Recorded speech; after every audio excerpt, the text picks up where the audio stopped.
Welcome to Working for Women, the Independent Women's Forum podcast, where we are changing the conversation about women and public policy for the better. Hi, everyone. Welcome to the Working for Women podcast. I'm Dr. Jamie Wells, a visiting fellow with the Independent Women's Forum and Director of Medicine at the American Council on Science and Health. Today, I am thrilled to speak with the incredibly accomplished cancer researcher, Dr. Richard Pestell, about metastatic breast cancer, triple-negative breast cancer, what is hopeful on the horizon, as well as what obstacles are impeding more rapid progress in treatments. This is important because with such aggressive diseases especially, there shouldn't be an unnecessary lag time in getting vital therapies from the lab bench to the patient bedside. So thank you for joining us today, Dr. Pestell. Dr. Wells, it's a pleasure. Pleasure to be with you. I am so exhausted from reading your resume, I have to tell you. To say you're prolific is an understatement. You've trained from Mass General to Harvard, run oncology departments, led cancer centers, have about 58,000 citations of your work, are top-ranked in oncology, breast cancer, prostate cancer, and on and on. So I would love to begin with what drives you to pursue this work in the first place, and what do you hope to achieve realistically in your lifetime? Oh, goodness. Jamie, that's a great question. Jamie, both my parents died of cancer, metastatic cancer. My mother died first, and, the last time I saw her, she was showing me in the kitchen her yoga moves and how flexible she was. And next time I saw her, she was, unfortunately, she'd passed away. And my father died about a year later. And so I think my father was a surgeon, my mother was a nurse. They loved each other dearly, and my father was a strapping, strong 6'3", blue eyes, high jump and sprint champion. And I remember being with him in his final days, and he couldn't get out of bed. So metastatic cancer can bring the strongest man or strongest woman to their knees. And so I've spent, I think, most of my life trying to focus on this problem. So yes, I think that's probably you've already made tremendous. I'm sorry, what was that? No, I was going to say that's probably what drives, in answer to your question as to what drives this. I think it's probably a personal story that drives it. Yeah. Well, the world is very fortunate that you've chosen to direct your attention to these things, because most people tend to be touched by cancer in their lifetime, whether it's with a loved one or themselves. So we're appreciative that this is the work you choose to do, I have to say. If you wouldn't mind pivoting to talking about how we can put metastatic disease into context for the audience who's unaware of it, speaking specifically to metastatic breast cancer, triple-negative breast cancer, and inflammatory breast cancer. You speak about how these things can take people to their knees, honestly. If you could talk about what treatments are available now and their limitations, what those terms actually mean, and why you're so excited about the current work you're doing, and how that can do tremendous things with targeted treatments, really address the big things with metastatic breast cancer in particular.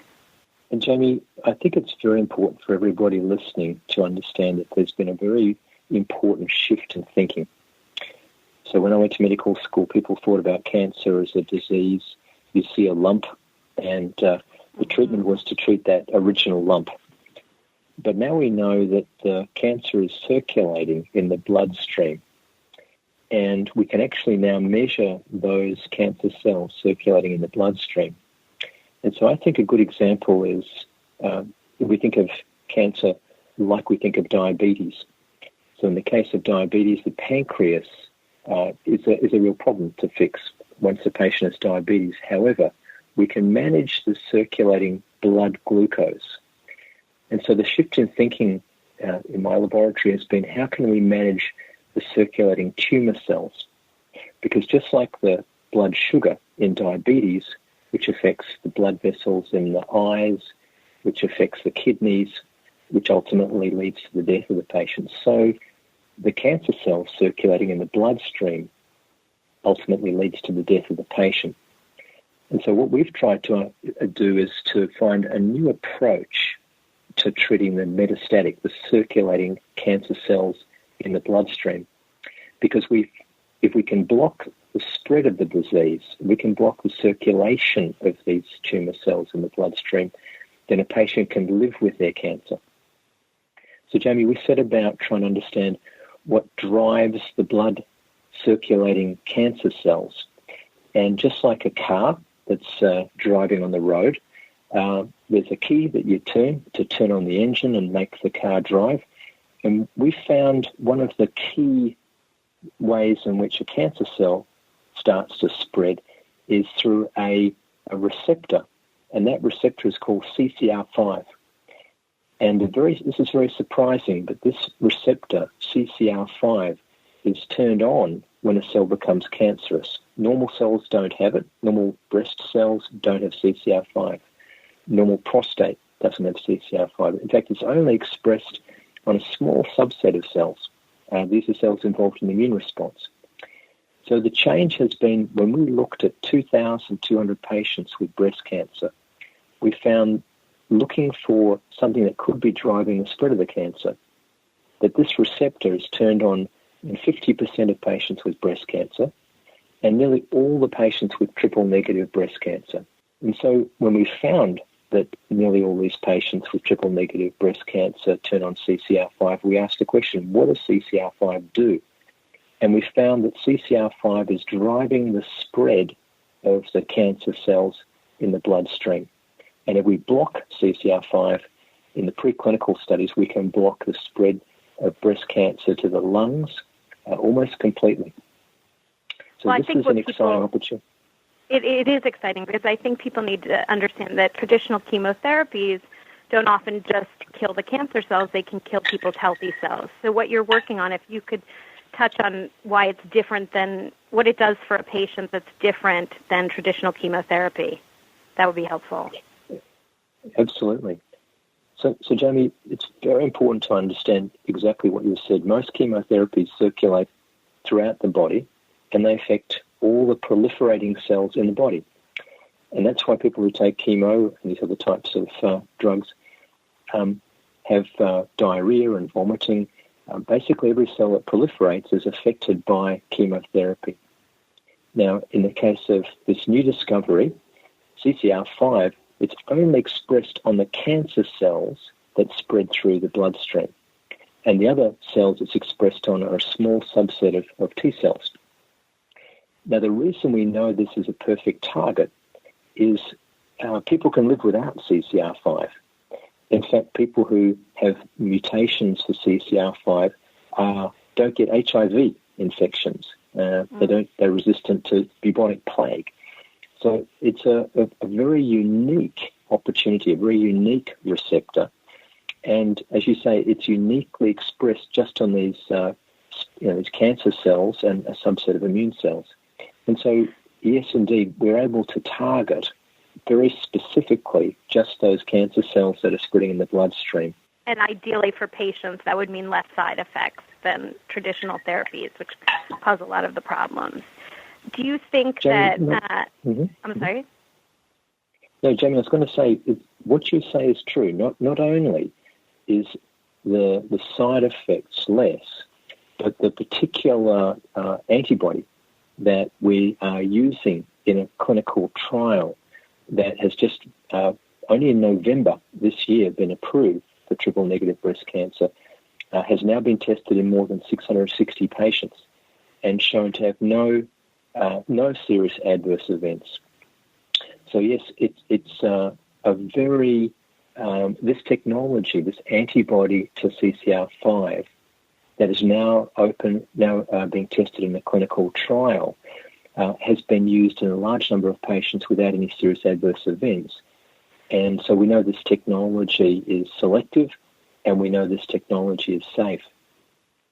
So when people get diagnoses like these, and if you can put that into framework, I think you said something like with metastatic breast cancer, the life expectancy of some of these things are 12 months after diagnosis, which obviously makes people, that's not always the case by any stretch of the imagination. There's always hope, and there are always different treatments and things, but that's why a lot of these diagnoses can be overwhelming. How do people best learn of the right clinical trials for them and the right treatments for them and advocate for themselves and a loved one when they get diagnoses like these with the more aggressive forms?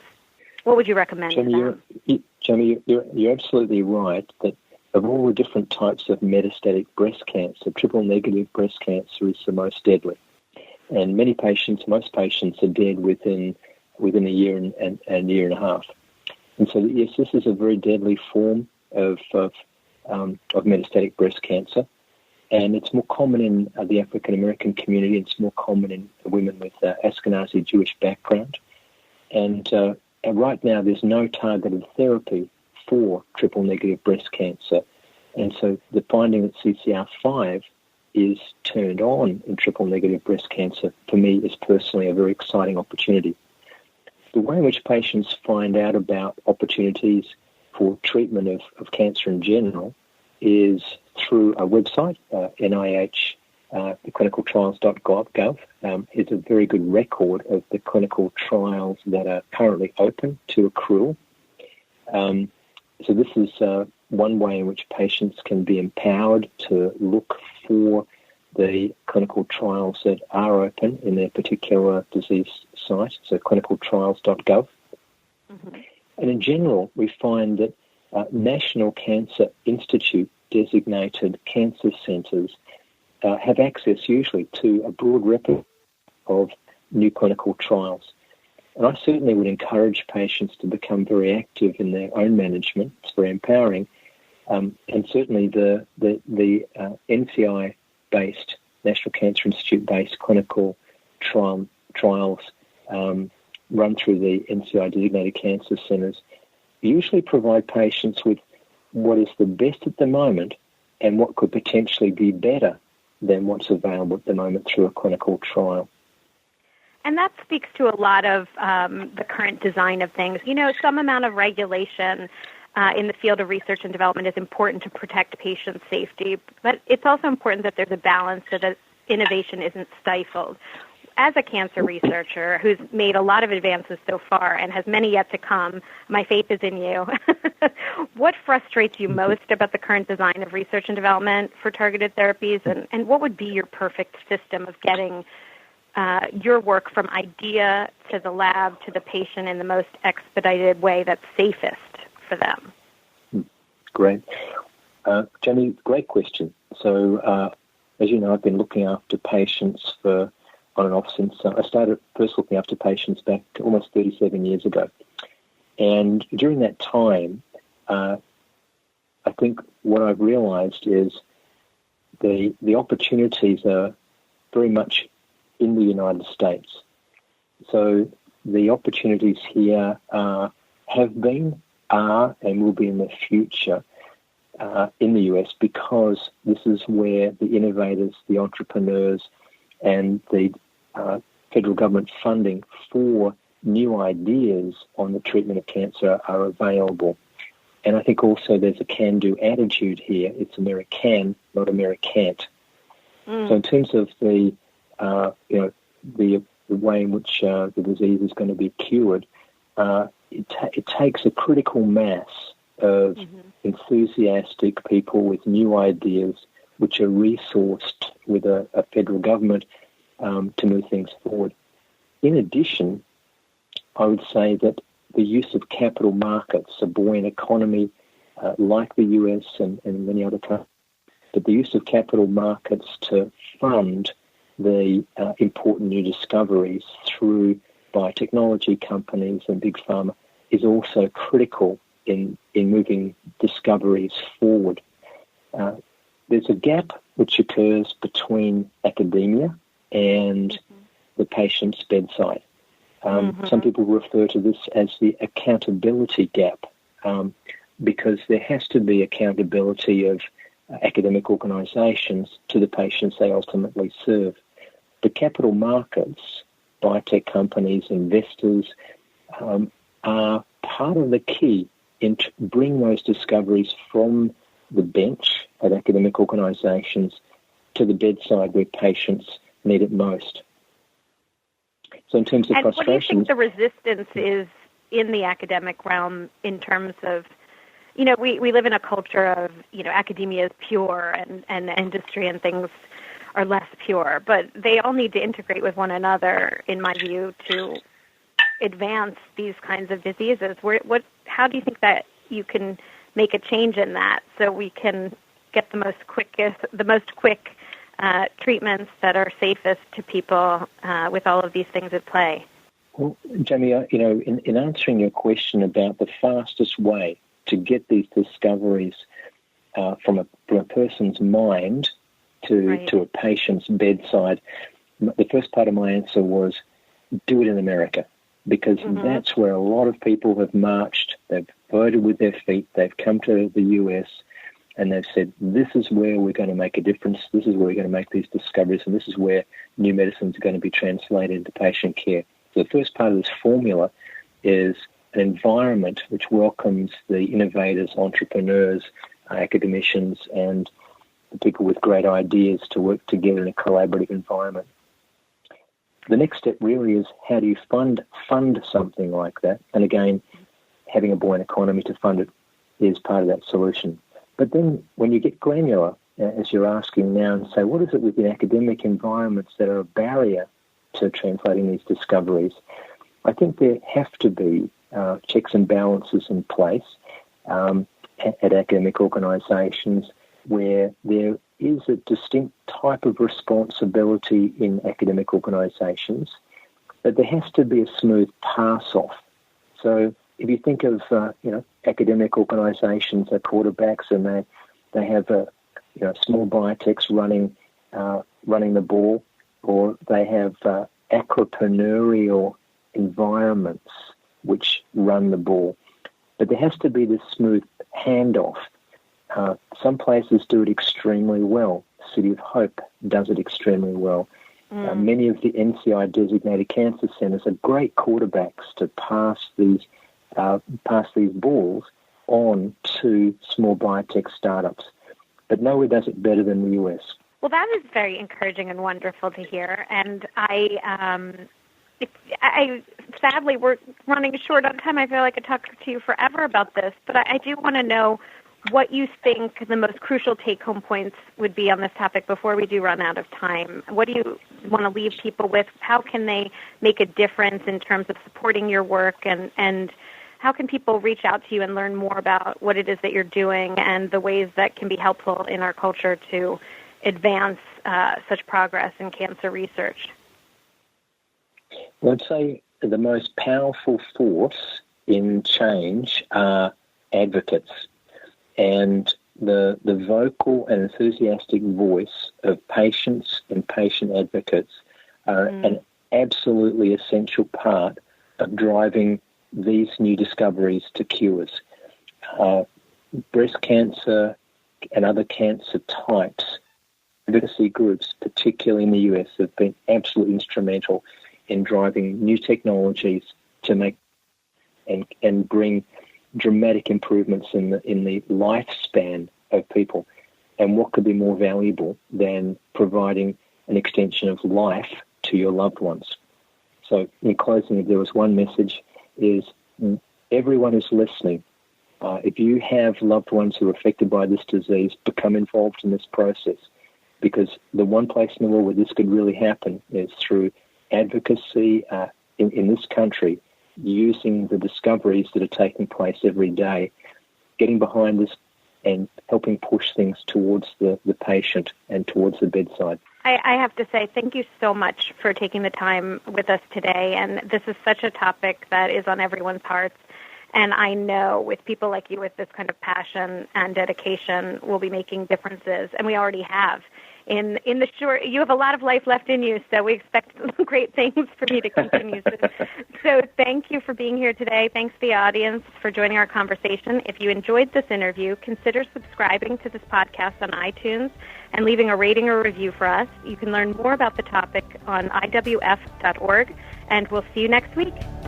If you enjoyed listening to this podcast, please give it a thumbs up, share it on social media, or stop by iwf.org for similar content.